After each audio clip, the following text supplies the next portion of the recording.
Hello, everyone, and welcome to Blabbit. It's great to see everyone here today. This is episode 63. And for those of you who are tuning in for the first time, we have a wide array of experts in various fields who are lending their tips, their experiences, their insights certainly for us, Glenn and I, the hosts of this show, but also for you who are all watching.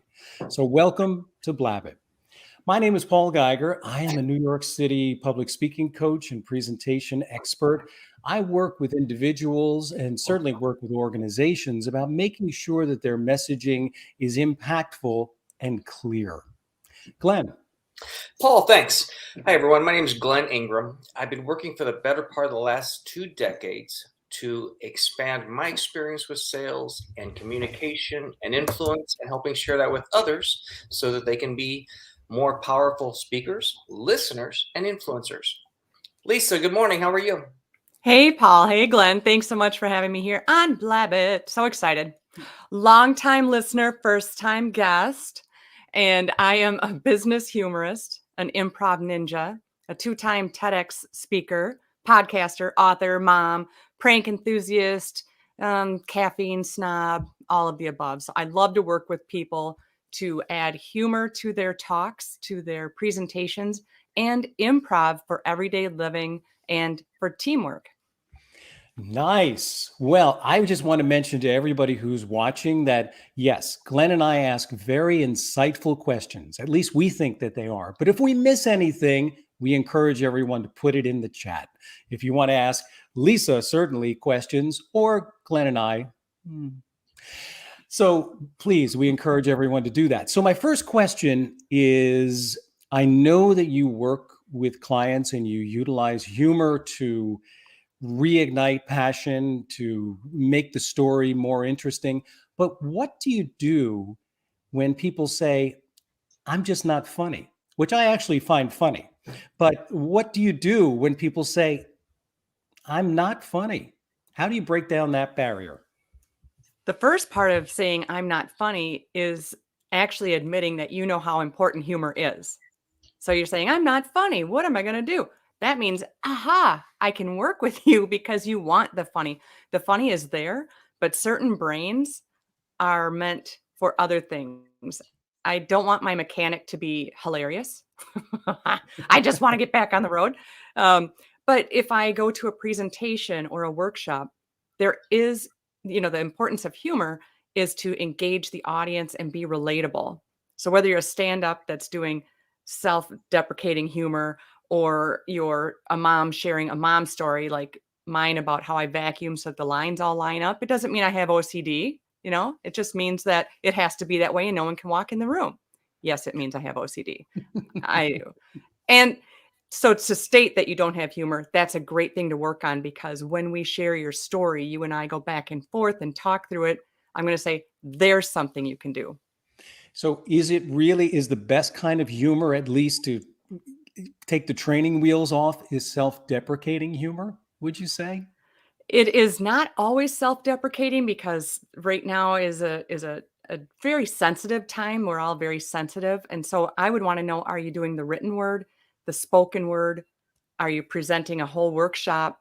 And I want to find that spot. One client I recently had, she also was doing this keynote, but she was also on my podcast. So I knew her pretty well. And something that she didn't even know was funny is that she's bilingual. And I find humor in the sense that most of us are not fluent in Spanish, and she is. And so we worked through how she could say something really, really provocative in Spanglish, but it was really asking where the bathroom is. That's funny. Yeah. And important to know. That's right. Everyone laughs at el baño humor. For her, it works because she could say a lot of things, but she could say, where are the carrots? And it would sound amazing to me. Agreed. My wife laughs at me with my resort Spanish where I go, baño? ¿Qué pasa? Well, there's an interesting thing that you actually bring up right there for everyone to see, Glenn, is the importance of body language. So why don't you talk a little bit about that, Lisa? Because I know that I work with people And I tell them, when you're in presentation mode, a little bit of funny goes a long way. It really does. And a lot of it has to do with the way that you deliver the words that you're saying. And a lot of the way you deliver the words you're saying is with body language. What has been your experience working with clients on that? We all know that, well, my experience from being on stage for 20 years is closed arms is closed off. And I once had a director that we had such a bad habit of, because you stand, you don't know what to do with your hands. Look at photos. All men clasp their hands down in front of their belt. That's what they do. Because to have your hands hanging is awkward feeling, Right. not awkward looking. So it's a point of paying attention to, this is closed off, but this is welcoming. And I know you've talked about that, Paul. I've seen some of your stuff. It's so important to be open. And one of my favorite things that you shared before, Paul, was the timing of it, and to know not to talk like this with your hands. I'm from Minnesota. That's what we do. So I put my hands in my lap. It's just as important as not just reading off of slides. If I want to read off your slides, just send me your slides. Mm-hmm. Well, that's why we have Glenn, to have Paul sit down, because he started putting one hand in his hip and then he's popping, posing all the time. The one pocket pose. Yeah, Yes. yeah. But That's well, very J.C. Penney, showing you my jacket. That's very J.C. Penney, the one pocket. right. We call it casual elegance. It goes a long way.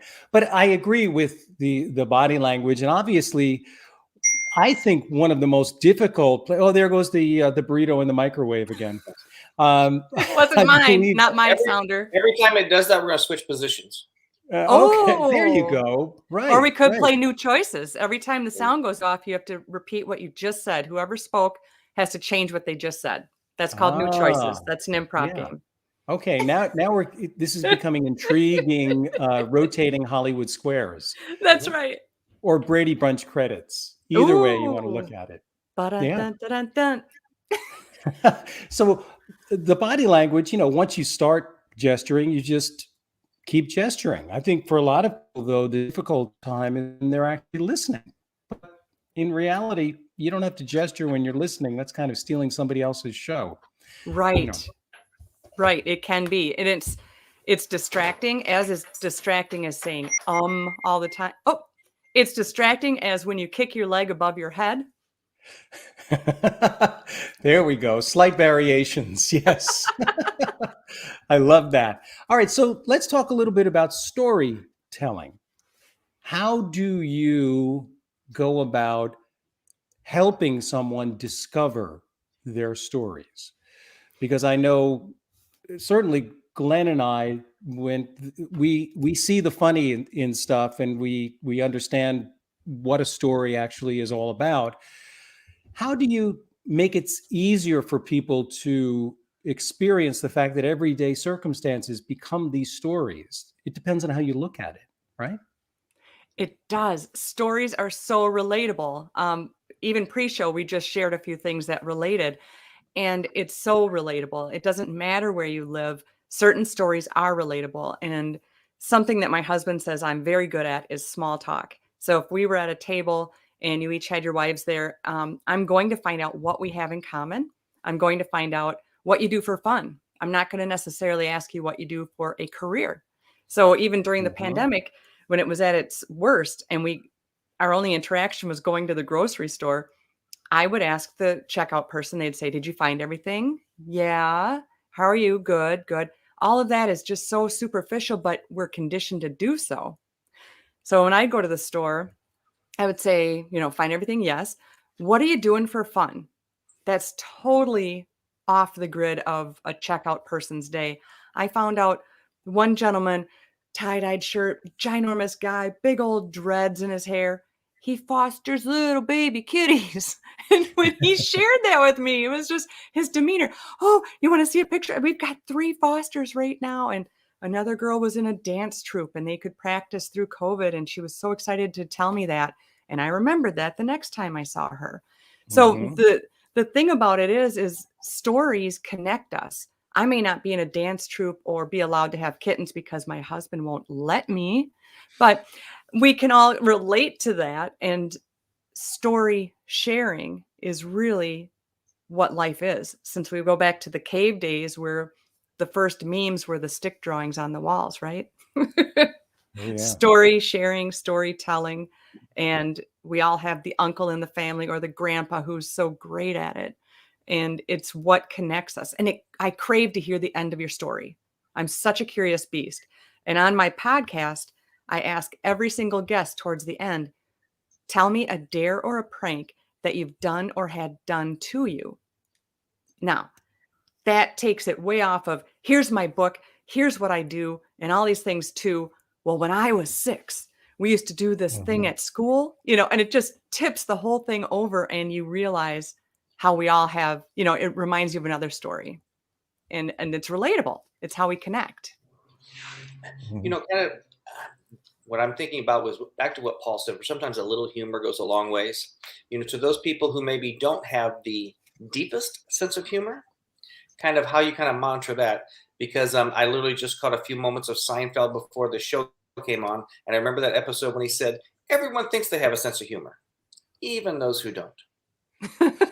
So how much do you have to filter and be careful when you're speaking in front of a group with that humor to make sure that those that don't have it aren't going to feel out of place when everyone's laughing and they don't get it?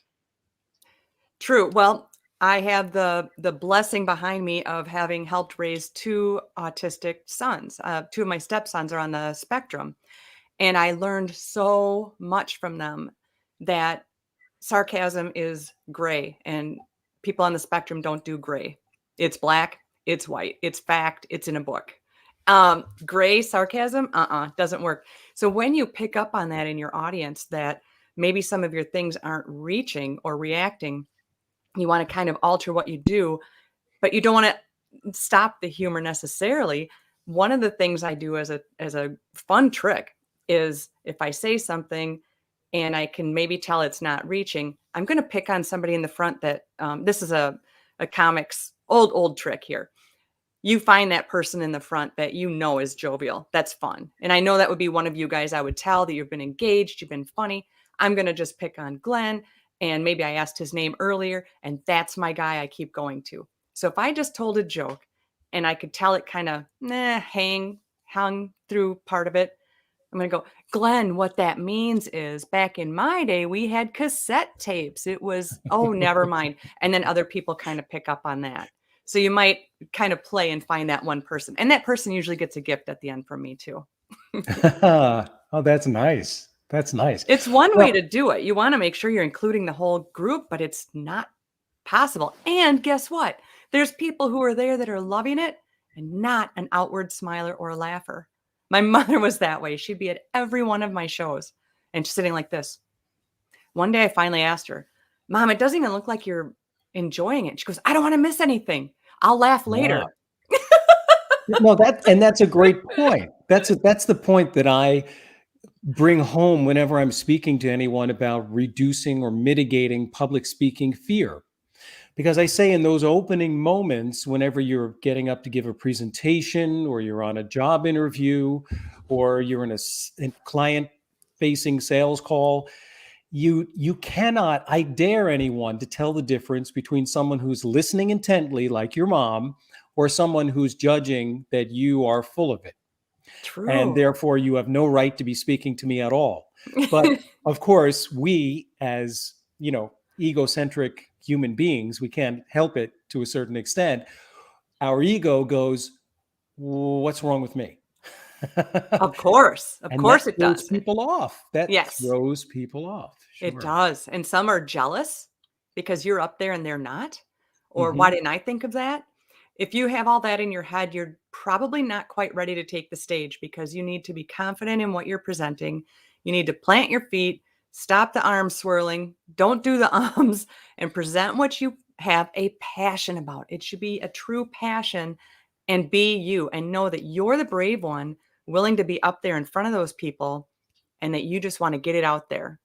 Afterward is when you get your great feedback and you know what works and maybe what didn't work. Now, Glenn, you remember quite a few episodes ago, probably back near the end of 2020, beginning of 2021, we were talking with Josh Fletcher, Mhm. and he made a really interesting statement. And it just what you were talking about, Lisa, just reminded me about that. And he said, because he does speak at conferences and whatnot about digital marketing, he said he does always tell a story of personal vulnerability, because his take is that if the audience who's listening can see that I'm being vulnerable and honest about this, sharing this, whatever comes next is true. And I think that that's an interesting lesson for anybody who is in the position where they have to speak like an expert, because there's a problem there with our egos. We think I have to prove to everyone that I know the most and I'm the smartest in the room. When in reality, you just have to be really authentic and genuine. And then pretty much whatever you say after that is going to be taken on face value. And you Very wouldn't be true. asked to be there if you weren't some kind of an expert anyway. So. No, and that's just like comedic performing. I ran and performed in a sketch comedy troupe for 2 decades. And what the pattern is for a show, which you can shorten it to your talk, is Mhm. that you can't always be up here with your humor. If you're always up here, there's no break to bring it back up. So you're up here, then you have maybe a softer sketch that's more of a thinker, or more, it's just an aha. It's not necessarily gut laugh, but Mhm. that brings that gut laugh back. I would say there's the same pattern in any kind of talk you have. Make sure that your content isn't all data, all humor, or all seriousness. You have to have the roller coaster dips in there to bring the audience back up and keep their interest. You don't want to be so predictable. Don't tell me everything you're about to say. You already lost me then. Just take me Mhm. on the ride, but make it have some turns and a little bit of difference in it. Well, and don't you find that with people that are speaking up in front of people in any size of group that aren't confident, don't think they have the experience to do so, they'll do that and they'll speak to them instead of talking to them. Mm, You're speaking to, giving them all the data instead of having a conversation, getting some interaction, getting some relatability. And in my experience, I'd like to know what your opinion is on this. When you're doing that or seeing people doing that, the disengagement factor goes off the chart. As opposed to if I'm involved and I think you're talking to me, I'm going to listen and retain a lot more.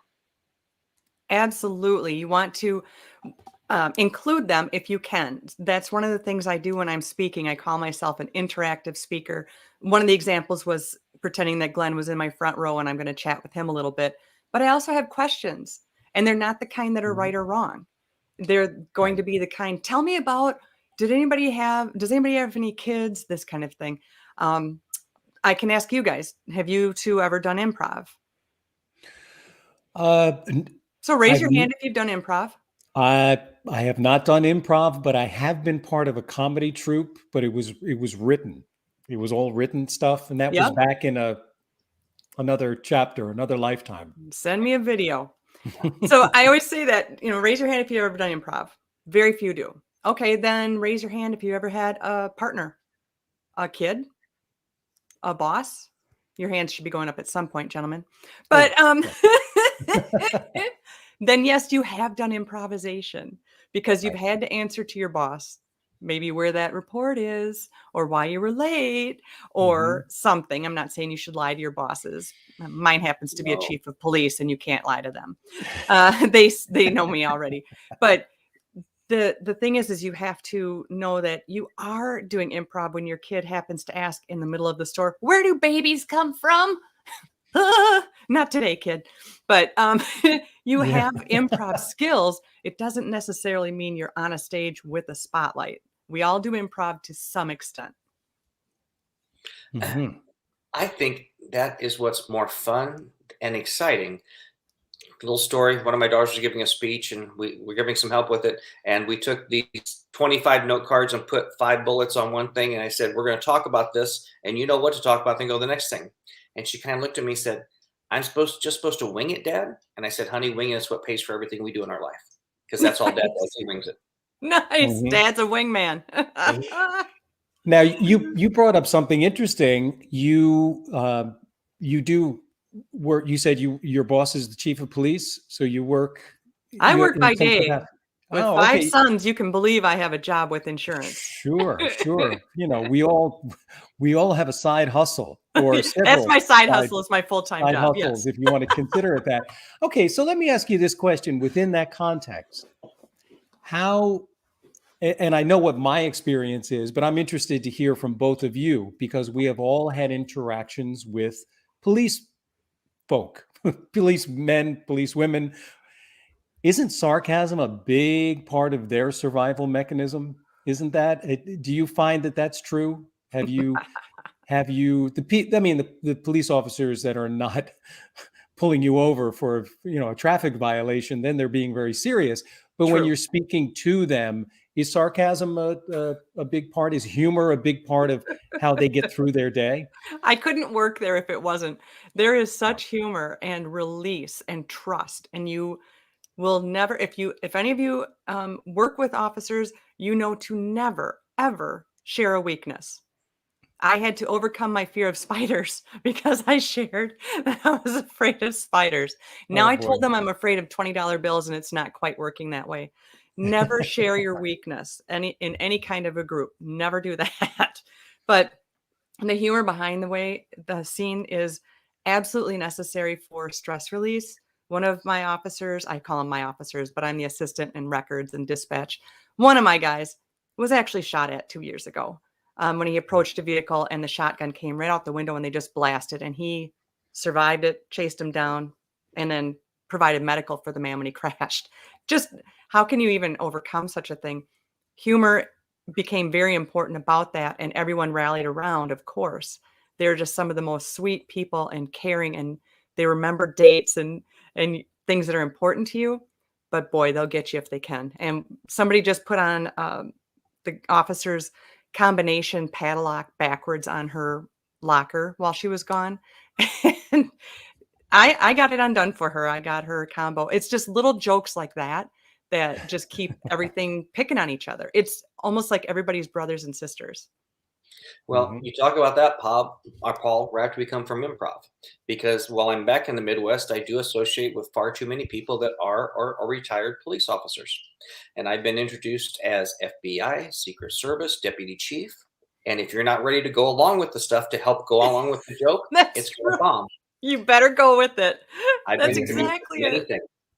You go with it. If they tell you you're Colonel Sanders, you're balking. That's right. I'm going for the spicy batter. Yes. Yes. Oh, wow. Well, I got to tell you, I had an interesting experience. And, I keep coming up with interesting experiences again from my past chapters in my life. But there was a time about 25 years ago, if everybody can imagine that, a much younger Paul When you were 5. I was shooting a movie in New York City, and I was a detective in this movie. Ooh. And I was the lead detective in the movie. And we were shooting a scene on a Sunday morning, right in the outskirts of Queens. It was right by what at the time was the old Shea Stadium where the New York Mets played. So we're sort of in a beat up part of the street, factories and whatnot. And we're shooting a scene where I find somebody and I interrogate him rather physically, but I'm wearing a jacket, like a tweed jacket, but underneath I have a holster and a fake Glock on me. Well, this was one of those run and gun movie sets. So you're really, if you're using any kind of gun, any kind of firearms in New York City, you have to have a police officer because it's so easy to suddenly say, well, wait a minute. Is that real? Is it not? And, things could get out of hand very, very quickly. I'm not sure if I actually pulled it out, but I had it on my person. Well, we're shooting on a Sunday morning, and all of a sudden around the corner comes a lazy patrol car. Just really, way down the road, just slowly coming at about 10 miles an hour, really slow, really, really slow. And so, of course, we all see and we all stop what we're doing. And does that look suspicious? And the patrol car comes up, and the officer who's driving the car stops, and the director comes over, and he just looks at the police officer, and the police officer looks at him. And this killed me. He says, "You got something you want to show me?" Just like that, and without And you missing a beat, said, without missing. No, he wasn't talking to me. He was talking to the director, another like hardcore New Yorker. And Oh. the director said, Give without me the missing a accent. beat. Give me the accent with it. Oh, okay. Well, he's from Queens, so so basically he said, yeah, the permit's over there with the producers in that building over there. That's it. That's all he said. And the officer looked at him. There was silence for about 20, 30 seconds. Director looked at him. Officer looked back at him. And he just drove away. And that was it. It was like, whoa. How fast was your heart pounding? I know, because, we basically all could have been arrested at that point. Oh my God. Can you imagine that? I mean, the cool, I had so much respect for the cool on both sides, really. Yes, of course. But they're both just saying, here's what I could do. I don't know if that's an example of sarcasm, but it certainly was profound. It was profound because you understood both sides. That is amazing. And what a great story. Actually, you had me right in there. Yeah. It's so I'm in there myself. Oh, I love it. And so, Glenn, I don't know as much about you as I do Paul, and you're into more of the sales end of things, true? Yes. I'm wondering, have you ever heard about asking for 5 no's as a sales tactic? I don't think there's very many of those things. I haven't been around, but yes, if you're not getting some no's, there's a problem. There's all different types of little techniques like that. I think the best story with that, and I think I've shared this with Paul before, was I'm up in South Dakota working with someone up there and kind of helping coach them a little bit. And this guy in his head knows every 10 doors I see go in and knock on, one person's going to set an appointment and buy from me. And so we walk in this place and he tells this lady, "Would you just say no to me?" And she says, "Excuse me?" He goes, "Just say no to me." And she's like, "What are you talking about?"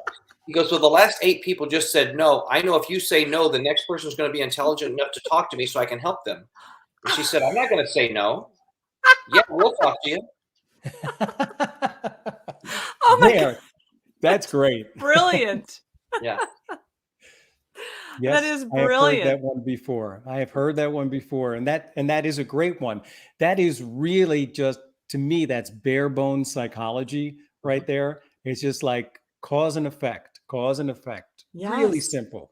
Well, Reverse and you talk with psychology. humor. With sales, if you're not going to do something to have some fun, it's repetitive. Oh goodness, here comes a salesperson, blah, blah, blah, blah. So the more you can have some fun, interject anything. And what I've tried to train people is when you're walking in that door, if you're making a phone call, you have nothing to lose right now because they're not your client. So enjoy yourself and have some fun. I remember one time I was back here in Omaha, Nebraska, actually, and I walked in an insurance company, and you're walking kind of down through the building, and right around the corner was the receptionist. And I said, "Can I buy some insurance?" And she said, "Well, yeah, what insurance?" I said, "No, I need insurance that started 5 minutes ago." And she kind of looked at me. I said, "I just got in an accident. I need insurance now." She always got big. I said, "I'm kidding. I'm with advertising. Who manages around here?" She almost had to go to the bathroom right there. And she made sure the owners met with me because I made an impression. I wasn't the typical person that just comes in dry and trying to do all the salesy types of things. Yes, that is so akin to saying, "What do you do for fun?" As long as it's not sounding like you're trying to pick somebody up. But that sentence just goes so far to learn about the person. And then you'd remember that the next time you go to her sales desk. And then now you two have this story and this connection together that you can always open with that. I love that. Now, making an impression. Now, what you just told us, Glenn, is in my mind, and I'm sure in the minds of a lot of the people who are watching this, incredibly bold. That's an incredibly bold thing. And I know, Lisa, you live in the world of incredibly bold. So it's really interesting when you are able to start something off in such a manner like that.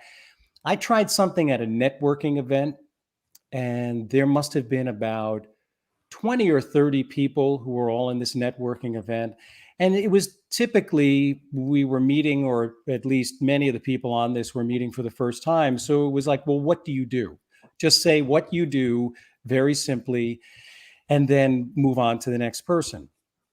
So I said, all right, I'm going to try a lesson in being really bold. Not that I have any real problem being that way, but I figured, let me really give it a shot. So they said, okay, Paul, what do you do? And I said, I help people focus on their fear of death. And then I stopped for a second, and I could see everyone going.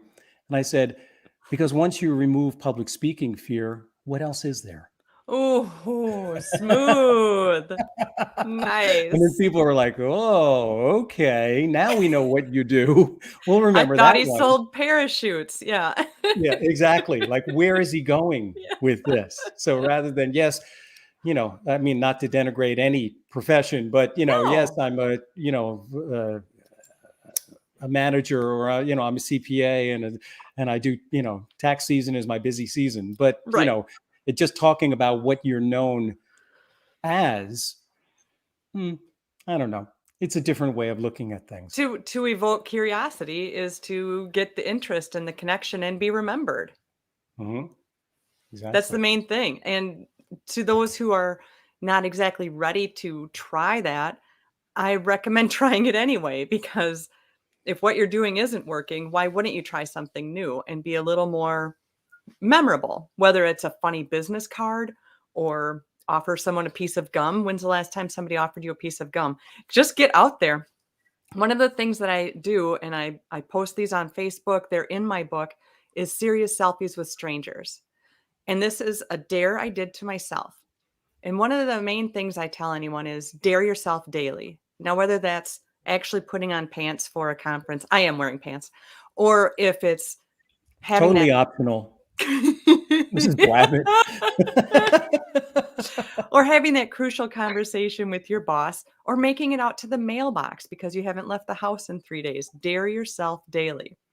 And sweat in the weird places, the things that make you a little bit, "Ugh, I don't know if I should." You should, because you're gonna regret more that you didn't than if you did and it failed. At least then you know. But just like your story about going to the door and asking for a no, and the whole, I help people face their fear of death. For myself, it occurred to me as my husband and I were walking down the street, and two young ladies had just come out of the ice cream shop, and they were standing by a beautiful brick wall in an alley in downtown La Crosse, Wisconsin. And they were doing selfies with their ice cream. We're young, we're going to live forever. Ice cream, yay. And I went up and I said, can we get a selfie together? And I was nervous because I don't know these people. But in my mind, I was like, that would be so weird to do serious selfies. Let's do it. And they were very open to it. And then as I raised my camera up and I set the timer for 3 seconds, in that moment, it occurred to me to say, let's not smile. One girl's like, are you an influencer? And I was like, I'll have to look that up. I don't know. And the other girl means, you mean be serious? And I was like, yeah, don't smile. Try that at home. Try that with somebody you know, because it's ridiculous. Because of course you're going to laugh, and you laugh ahead of time. It's like laughing at a place where you're not supposed to laugh. And so you're trying to be serious and the Mhm. camera's up and you're like trying to be serious. And when I get the serious one, I do serious selfies with strangers and I hashtag it.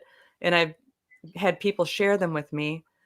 What came out of daring myself like that and sweating in the weird places is a whole big dang deal, because I met many people through that. And when that particular picture came out in my book, it turns out one of their aunts knew me through my shows. We all got together. We had coffee. We went resale shopping to a used clothing place down the street. We were singing ABBA and we lied and said we were in a musical. And all of that because I dared myself and crossed the street to get in on the fun with the ladies and their ice cream. And I have so many stories like that of real relationships that happened because I did a serious selfie. And only one person out of a few hundred has rejected my offer, and I'm pretty sure he was wanted by the Popo. So Well, and I think what some people don't understand, I mean, there's a reason why for a lot of people, they get that nervous pit in their stomach, that funny feeling and stuff like this. But yes, most people don't realize, and let's not tell anything like this live so other people know it. Once you get used to that feeling, you miss it and you want it. right, And it's fun to go out and do right. those things. I tell people who are afraid to do things like this, if you want to learn to start communicating with people, start sales, go to a town 30, 40 miles away, go to a mall and just walk up and start talking to people about anything. Yeah, Because yeah. I mean, that's there's all, stranger danger, but then you could get a serious selfie. Oop, yeah. I mean, there they that's are. all it is, talking to people, communicating. That's awesome. Yeah. What's the And worst you're thing they right. say? No. That's what can happen if yeah, that's the magic of putting your phone away. Yeah. Oh Get your gosh. head out of your hand computer. Hmm. Hmm. Whippersnappers. That's right. Okay. So now I want to hear a little bit about your TED Talks. How did that come about? What was the process like? I know we have a lot of people who tune into Blabbit to hear various things, but some of it is about public speaking Mm, too, and about putting together a speech. And I'm sure you have some anecdotes from that experience. thank you. I do, and I also work with I've got 2 different people I work with right now that are preparing their TEDx, and I can teach them how to apply. I can teach you the importance of setting up the speech because I've done 2 different ones.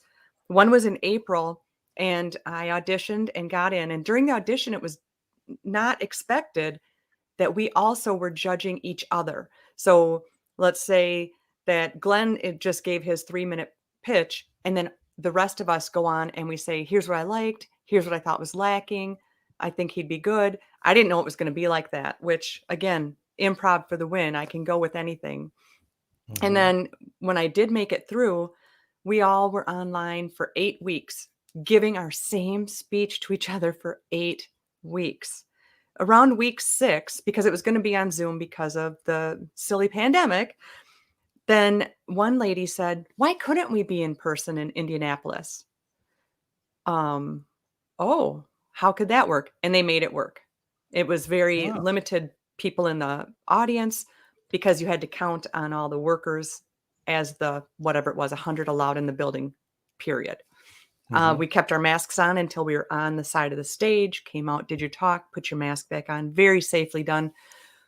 Meeting those people that I had given my talk to for a month and a half, meeting them in person was almost like meeting Carol Burnett, which is my goal. And if you have her phone number, let me know. Mm. And that was amazing. So that whole process, at the same time, I was going through a master class coincidentally. So I love when serendipity just happens to happen. If you're willing to see it, it will. And the master class was guiding me as I was presenting and practicing. So you have to have your opener line. You've got to draw people in with that first sentence because we are a scroll happy society. You've got to Mhm. have your through line. And that one took me forever to understand. Just because it's me, it didn't make sense to me for the through line. I certainly am a storyteller, but it was a very specific way to have your message like this through all the sentences, right? And then Yep. a star moment. What is that? What that's going to make people remember your story? And then your takeaway. I'm going to leave you with this now, and if you watch a TEDx and you know these things, you're kind of going, they've been through the same training, or, ooh, they're lacking where was their star moment? I don't get it. That was all data. So Mhm. I think I've referenced data twice as being bad. I am not a numbers person, so no offense, but no, I don't do numbers. So my second TEDx, so that one was in April and I got to travel and be there in person. My next one was on Zoom, and I'm lucky enough to be married to a videographer that could do the 3 cameras, the editing, the lights. Couldn't get a stage because that would have been hundreds of dollars. So we rented out, borrowed my ex-husband's karate studio and set up our own curtains. Doesn't it sound Oh, like, oh, my mother will do costumes and we'll use my uncle's barn? and the But whole neighborhood can be in the that's show. it. That's the way it was. So always stay friends with your exes. That's rule number 1. And that one went through Brazil. And it was So I had April and August, and they were released together, I think early September, like 2 days apart. Not what Wow. I wanted because you want to go, hey, watch for this. You want to do all your marketing. No, they accidentally came out 2 days apart. So, because remember, TEDx's are all volunteer driven. So it's not Mhm. like you can go, listen, producer, I want my stuff toot sweet. For one, Yeah. we don't use that term, but also you can't push somebody that's a volunteer. So it was my idea to get everybody to chip in for the person doing all the editing from the live one because that's a heck of a lot of work. Like I said, I'm married to a videographer, so Sure. that's my experience in a very rapid tell because it was amazing to be international over Zoom and all the clicks on it that happened. And that one was all about pranks. All pranks and why Mhm. pranks are good for you and not mean. Mhm. Uh, So, we'll the come back first to one was pranks. about how humor saved my life. Right. We'll come back to pranks in just a second, Yep. but I have said this before. Glenn knows that I have said this, but it works perfectly well with your disclaimer about data. And that is and about numbers, because I work with a lot of people in the New York City area who are in finance. Oh, And if I had a nickel for every time they said, oh, it's just numbers, this is just a quarterly update or whatever. And my response is always, if it was just numbers, they'd have two computers talking to each other. nice. There's a story in For there. sure. So, Yes. it's your perspective Mhm. take those numbers and filter them through your perspective. Number one, why is it important to you? Number Mhm. two, why is it important to your listeners? Yes. And And then the meld data that together people into one message. sure, and the data people also have their client stories too, because 'cause they're not working with people who crave numbers, they're working with people that need help with numbers, and that would be relatable to me. Right. Exactly. Now, you've mentioned improv a few times, and I kind of look at it whether, again, when we're talking sales, and Paul said this before, we talk about external customers and internal customers. So, internal customers, maybe my coworkers, my boss, stuff like that. Everything we do in life is a negotiation, a conversation, a sale, if you will. And it seems like some of us are a little bit quicker on our toes, which may make you a little bit better at improv and back and forth. And again, it's going to travel across different mediums of your life. As a quick example, one of my fraternity brothers when I was in school was a traveling comedian in the summertime. And I remember one time we're sitting having lunch at this place at school where we would hang out at, and he tells someone, if someone comes up to him and says, hey, will you tell a joke or whatever? And he says, do I ask you to do your job here? Leave me alone. Exactly. But you have to Exactly. be on your toes when you're doing these things. So, is there a way to practice for someone that's not quick on their toes to learn how to do this? Or is it one of those things where either you have it or you don't? Excellent question, Glenn. Hmm. It is all about listening. Improv to me can be taught to any sales team. Right now, we are in the most creative time that in our generation have ever experienced, where some businesses are ending up going remote forever, that they're saving money on buildings because they do realize we can work remotely. How do we keep our team connected? I have a million ideas. I love to do that. I love to play with ideas. And you take this idea, just like with sales, and now I have a brand new idea. So that is what improv is. And the number one thing is listening, active listening. You're doing improv with your partner. Are you at home? Are you truly listening? Or are you waiting your turn to share? Ooh, I'm guilty. I'm guilty. I'm Hmm. guilty. So it doesn't mean I have it all set. I just know the right things is active listening. And in improv and in life, it's having your scene partners back. So that's whoever you're talking with. If you're out in a restaurant setting and you all know that couple where they just kind of jab each other. They go, "Oh, I wish he would do the laundry." I don't want to hear it. Have their back in person, in private and in public because Hmm. how does that feel to always be jabbed like that? And so that's what you're going to do with your people that you're working with then. You're going to actively listen, you're going to have their back, and that builds trust. And trust is the only way to create a scene, make that scene build and be funny, and then find your way out. So let's pretend Paul's not funny and we're in a scene together. Glenn's going to join and he's going to throw in something new like t-shirts. Who wants to buy a t-shirt? And then that gives us a chance to do something funny with the sayings on the t-shirts that we Hmm. make up. and then we all have an out. So that's what a scene is in improv. You introduce who you are just by saying popcorn here. Now you know I'm selling popcorn. You introduce yourself, find a conflict, and then you're out. And along the way, find some ways to be funny. And when you've worked together, as long as my team and I have, right now we have a couple of parties coming up that we're doing improv for. We'll do a brush up, but we certainly don't need a whole lot of routine work because we have worked together for so long, and I rarely have changed people in the group. And it's just such a tight group. I just can't wait to go play. Well, for people who aren't practiced, isn't it also, I mean, listening is incredibly important, but isn't there a level of giving yourself permission? You have to give yourself permission to be in touch with whatever sparks, whatever comes up. And that can fly in the face of an overwhelming feeling of needing to be right. So very often the perfectionism that we feel within ourselves is a huge hurdle to get over in terms of doing improv, because you don't know if you're saying exactly the right thing, right, Glenn? Like in a sales call, you don't know if you're saying exactly the right thing, but you've got to roll with it. You've got to be able to say, you know what? I will say something that's good enough and it will get me there. I often use the analogy that you know what your destination is, but don't fall into the trap of looking at your feet. Just don't do that, because you will fall right off course. Yes, and that is so much what the active listening part is. Improv doesn't have to be funny. And that's what a lot of people picture improvisation is: a stage, a spotlight, and being very funny. There's a lot of improv that's long form, and it's basically establishing your characters, your conflict, and your story without humor. There is that style of improv. It's not my style because everything I do is hummingbird fast, and it's just always been that way. That's what I prefer. But there is the long form improv, and that is very much like doing your podcast and doing this show. This is all improv. You might have had a catalyst of questions, but when you look back tomorrow, you haven't hit every question because we went off little rabbit trails. And that's the beautiful part of it, is to just let it flow and be organic. Well, yeah. And I think the beauty part, I enjoy watching comedy shows.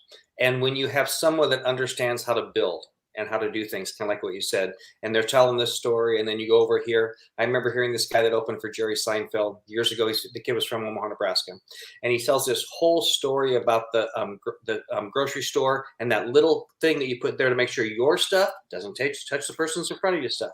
And he goes about the whole thing, and then he talks about this. He tells this story or whatever, and then his final was talking about a country in Middle East invading another country. He goes, I don't know why we have these wars. If you want to stop one country from invading another, just get 10 million grocery line dividers. They won't touch it. Easy. But that was 30 minutes earlier. He started that off and he finished it with a different joke. The callback keeps everybody in on the joke. And that is a beautiful example of keeping your whole room or your person that you're having your sales meeting with in the callback, because now they're included, whether they made the funny or not, they're in on that joke. And that's the best part about professional improv, is asking the audience, give me a place where two people might meet. Now give me an unusual sport. Now give me a color. And I put all those together to create a scene. They're not necessarily on the stage, but they are vetted in this happening well and having a good outcome. So right there, they're in on it. And that's how I'm able to say, I won't scare your introverts, because I'm not going, you in the green shirt, get up here. I don't do that, because there's not every day that I want to be up here. So I do respect that. But they're in on it, and they want you to do well. Yeah. How does this process of working with teams, how does it bring about more collaboration? What are some other activities that you do with organizations that really foster this feeling of, as you said just a few moments ago, one person having another person's back? Look how excited I am. I want to share this one with you. Thanks for that. We're going to play Let's Get Your Butt Fired. Ready? Here we go. All right. Tell me, both of you, either one who says it first, we are working where? Where do we work together? A soda McDonald's. factory. Soda McDonald's. factory. A McDonald's. Okay. Soda and McDonald's. Now, tell me, guys, we're all working at McDonald's. What would get us fired? Glenn, what would get us fired today? Can I get a little bit of soda out of this drink? So is my worker is drunk? Maybe. Maybe. So Okay. okay, so we've exchanged the soda with alcohol. Okay. What else could get us fired here at McDonald's? Seeing if my tongue would actually stick to every frozen burger. Again, I'm going to ask you for video, and yes, that would get us fired. Taste testing the frozen meat is definitely not accepted here at McDonald's. And I will toss in that we scream at every customer instead of saying have a happy Mickey day or whatever it is they say. Okay, so we just got us all fired, and now how can we make that workable? So let's go back to Glenn's alcohol reference. What could we put in the soda instead of alcohol that'll still be legal and won't get us fired? Let's do the old fashioned, a little bit of Dr. Pepper, a little bit of Sprite, a little bit of Coke. Swamp water. Okay, Mhm. it's free swamp water Tuesdays. And now we're going to go to Paul's idea of licking the meat. What can we do that would be legal and not so offensive? Probably just kind of press it on the hot grill to make sure they separate. Okay, so we're going to just up our game on frying the patties. And instead of screaming at the customers, what could I do that would be better? Maybe we sing to them. Mm-hmm. Okay, so now we just made it more of a fun day. You come in on Tuesdays, you're going to get the swamp water, your pressed meats, and a song. So come on in every Tuesday. So instead of getting fired, we just made it all workable. So you go from wacky to workable. And that's one thing I do with teams. And when we do this with the whole room, we find out really where everybody's head is at too. A little bit we just found out today where our heads are at. But also it's funny later. Later on, they might reference the swamp water or things like that at their actual job. So we don't make up a job. We use their actual job. And I've done this before where we tried to get fired by having, somebody reference strippers and somebody reference drugs. I mean, it was funny because then you could say, we're going to go through your purse before you leave, Sally, Right, things right. like that. That's one way to play with the team that actually, when I worked with a security team at a hospital, they implemented what we implemented from Get Your Butt Fired was Silly Sock Day. And every other Friday was Silly Sock Day. And they would wear print socks, silly socks. And when we were passing in the hallway, because I worked there at that time, it was every other Friday, and we would lift a pant leg to show our socks. What do you think that looked like to everybody around? You've got the security guy coming up and showing he's wearing SpongeBob socks, right? It's That- ridiculous. It's affordable. It's not harming anyone. And now you've got a club, an inclusive, affordable, fun club in your own place. And you were creating an incredible sense of solidarity. Whoa. Nice I thought pun. she was gonna say those were Podiatry the pun. sock strippers. What's that, Glenn? What's that, Glenn? I thought those were the sock stripper days. Ooh. Well, I want to hear more about that later. All right. So is there anything we haven't covered so far, Lisa, that you want to let our Blabbit audience know about you or about some of the things that you're doing? I will certainly ask how people can get in touch with you. The easiest way to do that is part of what you're about to say next. But what have you got? Oh, I do the silly things like a podcast, Stranger Connections, where I want the weirdest stories and the quirkiest careers. If you juggle cats, you give me a call. And it's probably not legal, so don't. But I love doing that. I have a group on Facebook called Counterclockwise, and it's all humor that is clean humor, nothing political, nothing naughty, just silly fun. And it's Counterclockwise on Facebook. We need more punchlines. We need less headlines. And instead of doom scrolling through your feed, look for something that's going to bring you joy and then carry on with that feeling. Let's not vague book and do the ickies anymore. So look for bloopers and things that are going to bring you joy. So yes, I've got a book and I made a journal of creative tips.